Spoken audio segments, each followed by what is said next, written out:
Welcome to Career Tools. This week, bad career advice. You should start a blog. Here we go. So, Wendy, you and I are famous for exchanging emails about stupid things that you can find on the internet. Even though it's technically true because it's on the internet, it may also be stupid. It's true that someone thinks that they're smart about careers when in fact that they're not.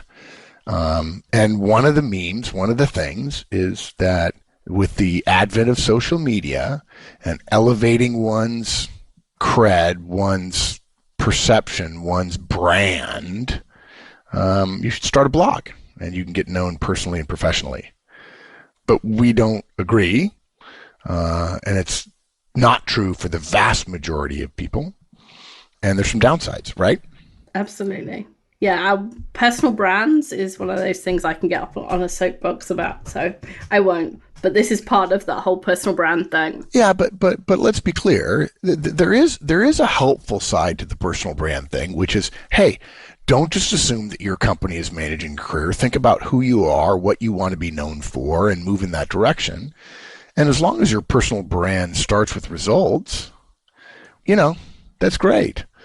But yeah, it is a gross oversimplification, and it is Career Tools that is left to clean up the mess.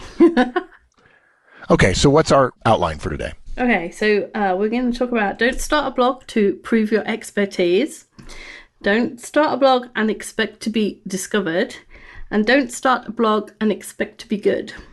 All three, don't start a blog.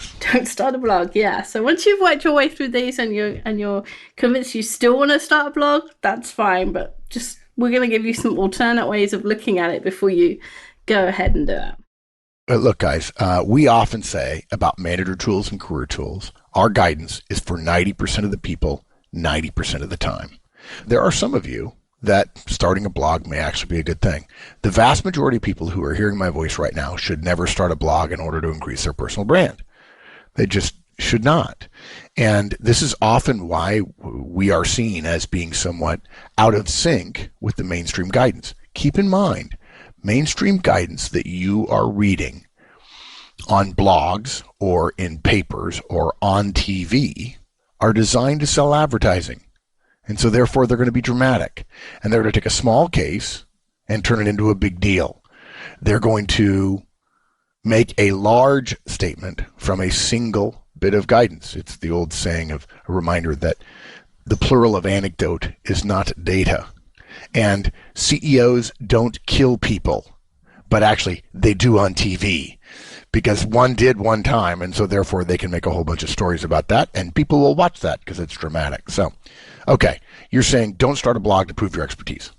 Yeah. And many of the people that say, hey, start a blog, it'll prove your expertise. So when people go and look you up on the internet, they'll see this wonderful blog that shows how smart you are about whatever subject you're writing about.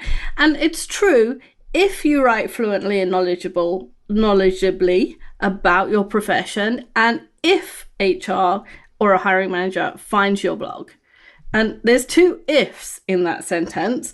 But the problem is not just the ifs, it's also that being able to write about something doesn't prove your expertise. I can write about project management, but nobody listening to this who's read anything or listened to me talk about project management actually knows if I can deliver a project on time and on budget and in scope. Because the writing of it and the talking about it doesn't prove it. Right. And that's why we get cross at academia, because I can write about management and academics write about management, but they've never actually been managers. They've only ever worked in academia. And so that's why we get cross with them, because they don't have the experience that they're talking about, and just being able to write or talk about something doesn't prove that you can do it.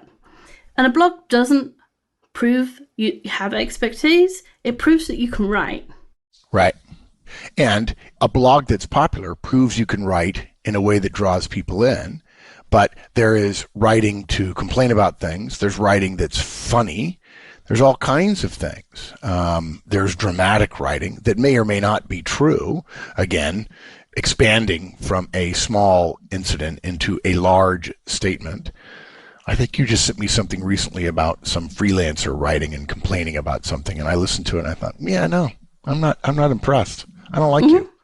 I suspect other freelancers liked it. He may be, in fact, improving his brand among his community. He didn't help himself with me at all. And it was his blog, right? Yeah. Yeah. Yeah, I think it's a good point. Blogs don't prove expertise. They prove you can write. And more importantly, I think a lot of people that are in the middle of their skill level, if you're writing for other, let's say, project managers, to use your example, and you're in the middle, the people who have very successful blogs are really good at what they do, and they're really good writers. That means there's 5 or 10% of the people in your community that ought to be doing that. And there's nothing wrong with being in the top 5% performers, but not being a writer. Or, for that matter, you mentioned that it proves you can write.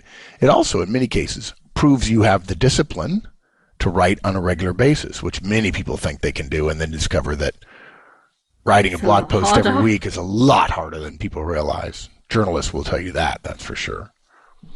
Okay, so the next point you're making is well, don't start a blog and expect to be discovered. I assume meaning that the point of the brand you people, which by the way I think started with Tom Peters, the brand you people say the blog will elevate you, and in the world of LinkedIn and so on, that hypothetically will give a recruiter more information for you. But it implies that you will be discovered. Yeah, it's like as if this blog sends out a beacon, and it sends out a signal to all these people saying, hey, this great person over here, hire them. And it doesn't, because the size of the internet versus a single blog is the signal doesn't go very far. It doesn't reach very many people. It probably doesn't reach the people you would like it to reach. And so you would have better luck reaching the people you want to talk to and building a personal relationship with them. Right? If you're in a city and you know which company you want to work for, and you know what profession you want to be in, and you join one of the professional groups, then you have a direct interaction with the people that you want to work for or work with. Just putting this signal out and hoping that somebody hears it is just a waste of energy to some extent. And if you think about the requests you get on LinkedIn, especially from recruiters, they seem to be completely oblivious to what you're doing, where you are, what you want to do. I often get them saying, would you like to do this part-time job in London? I was like, well, I've never worked part-time and I don't live in London anymore. So the reason I get those is because the recruiters are using LinkedIn as like the highest leverage tool they have. It's just they throw out this huge net, and I fall into that net because I once was a recruiter and I once lived in London. And then they just send a note out to all of those people. They're then not looking for the special fishes with the special colorings, or that can hold their breath for longest. They're not looking for the special person who has this great blog. They're just looking for volume at that point, because that's what hiring is about. You want volume at the top so that you do find the special fish eventually, but they don't go searching for a special fish. That would be a waste of time for a recruiter. One of the things that I think people misunderstand is the whole technology for how your blog might get discovered. And I just think too many people say, oh, there's magically thousands of people that I want to know me who have the right search words set up so that magically it'll happen. And I think if you start studying it, you'll realize, boy, I'm a drop in the ocean. I'm a grain of sand. Yeah, for sure. And it used to be that people used to say comment on the popular blogs. And now if you look at the popular blogs, 10 years ago, that might have been useful. You and I got to know Manager Tools because I started writing on the forums just when you got forums, and there were like 50 people on there. But if you look at the popular blogs now, there's thousands of comments, and yours doesn't stand out. And if there's 1,000 comments, there's 20 super smart people. And even 20 is probably too many for a blogger or an HR person to go follow that person all the way through to their blog and then read posts on their blogs and think, oh, this is a smart person. But, they're very smart, but they don't seem to have come to anybody else's attention. Right.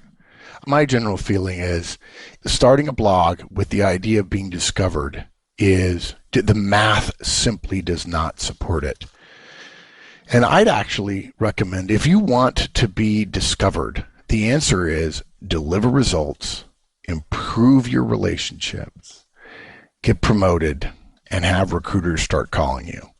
Because if in fact you're not doing this just for publicity, just to be famous, then what's the end game? Is the game to get a better job? Well, okay, the answer to that is knowing the right people, some of which are recruiters and some of which are other hiring managers. I would say that, like you alluded to it, professional associations in your neighborhood, so your family doesn't have to move. Yeah. And all you have to do then is work. Exactly. You don't have to start writing, particularly if you're not a writer. It's like all the actors that go to LA and they move to LA with no money and they end up being waiters. If you read the people that went out to LA with no money and that were then successful, it was because they went to classes and they went to auditions every day and they talked to everybody they met and they really worked at getting jobs. And the more jobs they got and they turned up and they were professional and they did what they were supposed to do and they were good actors, and that's how they became famous. It's not magic. You don't just have, it's not just being in the right place. Yeah. There's work to do as well. And your blog is the equivalent of just being one actor in LA and being in the right place, but not doing anything else. Right. Good. Okay. And the last point you made was don't start a blog and actually expect to be good at it. Yeah, exactly. Yeah. This is the harsh one, I have to say. because everybody knows they can write. Yeah. When someone else writes, guys, you're reading them and you're passively experiencing their writing process.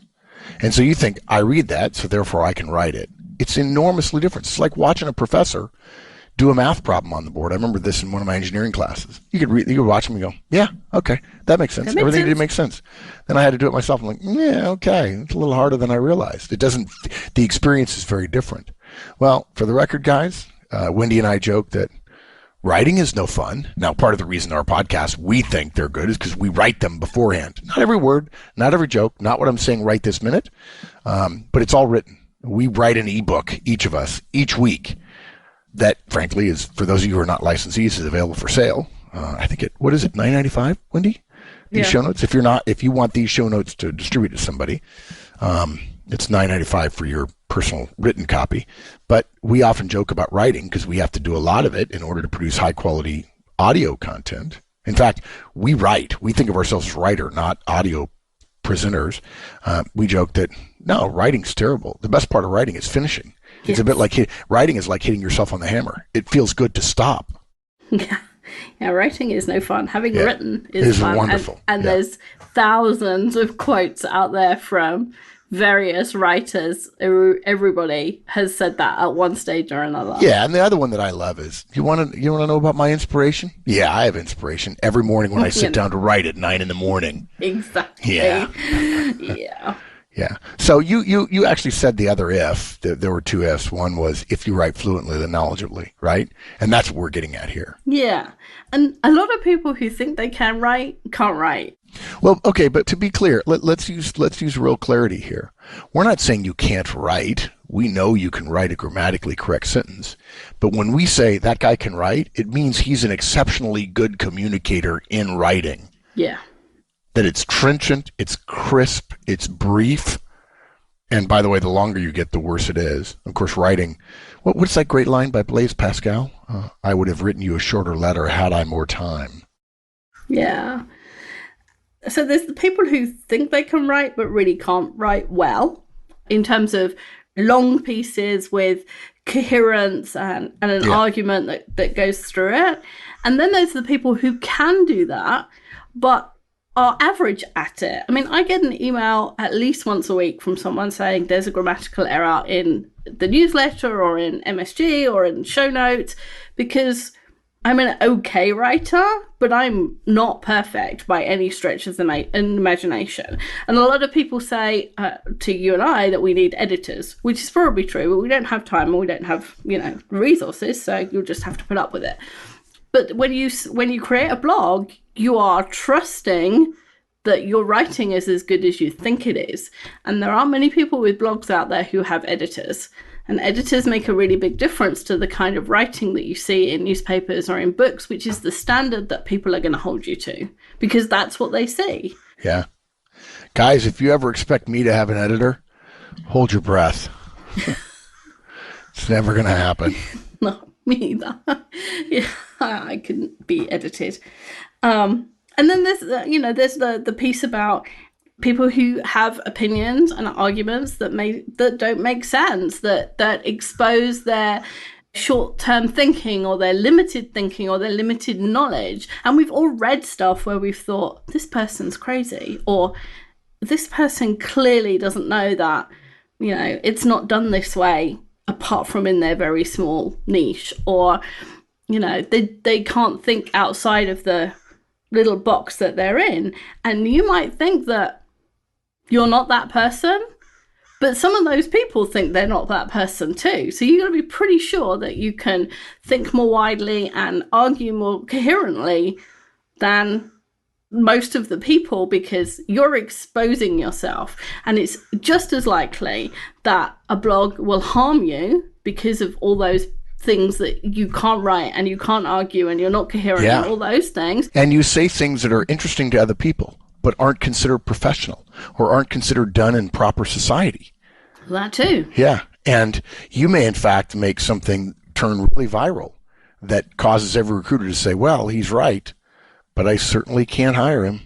I certainly can't turn to him. I can't mention him as an associate of mine because he said something that might be true, but we don't say that in the politically correct world or the professionally correct world. Yeah, absolutely. And then there's the people that are knowledgeable, but they show that they're not expert by what they say, or they rise to the comments, which is much harder than you think, not to rise to comments that attack you. Yeah. I'll also say something else. There's the whole starting of the thing. I know so many people who said they're starting a blog and they say, well, I'm still trying to figure out which blog service to use, WordPress or something else. There are others, I don't know. And they say, well, I'm still working on the format. I can't really decide on what the design is. Unless you wake up in the morning and feel an itch in your fingertips to share something powerful, but in a way that's palatable to people, and you would rather it go handwritten on a piece of cardboard than it not be written at all. Unless you get up and say, I want to put something into my blog right now, and I don't care how it looks or anything else, and I don't care whether anybody reads it, then you're going to waste your time. The number of people who says, well, I've got a plan, and it's going to take me a month to get ready to write. Geez, no. If you're starting a blog, it has to be a gigantic pus-filled thing that you have to get rid of. You have to say, I've got to lance this boil. I have to talk about this, right? And then spending a month figuring out how to make it pretty, that's not what good blog people do. All good business people, right? There's places that don't look great, but they have great service, or the person's really helpful, and you go there every time because that's what you're looking for. The real true entrepreneurs that matter in the world are not the ones who want to get rich by getting VC money and going public and making $1 billion. They have a burning desire to serve someone, to help someone. You don't prove you desire to help somebody by worrying about the design of your blog. One of the things they tell you when you start a PhD is, because you have to write about the same subject or study the same subject for 7 years, is be really, really sure that you can think about this subject for 7 years and not get bored. Because a lot of people have, a year's worth of something to say, but the second year starts to be really hard. And then you can see it in the writing that it's hard. And then, the weekly drops off to monthly, and then every other blog starts with, I'm sorry, I've been gone. Yes. And at that point, yep, all done. It's worse for you than have never started at all. Yeah. Okay, good. So, sum up for us. So we talked about not starting a blog for proving your expertise, not starting a blog and expecting to be discovered, and not starting a blog and expecting to be good. And if you really want to start a blog just to boost your career, don't do it. Work your network, get relationships. Yeah, it's relatively low leverage. It has high output in 0.1% of all the cases.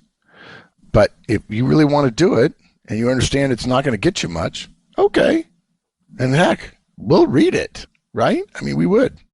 Yeah. But do it for the right reasons. And if it turns out boosting your career, great. But that's not the reason to do it. Never. Yeah, absolutely. Good. Okay. Thanks, Wendy. Thanks. Bye, everyone. That's it, everybody. Classic example of our reminder that this is what we tell our friends when everybody else is telling you, yeah, you should totally do that. Really? No. See you next week.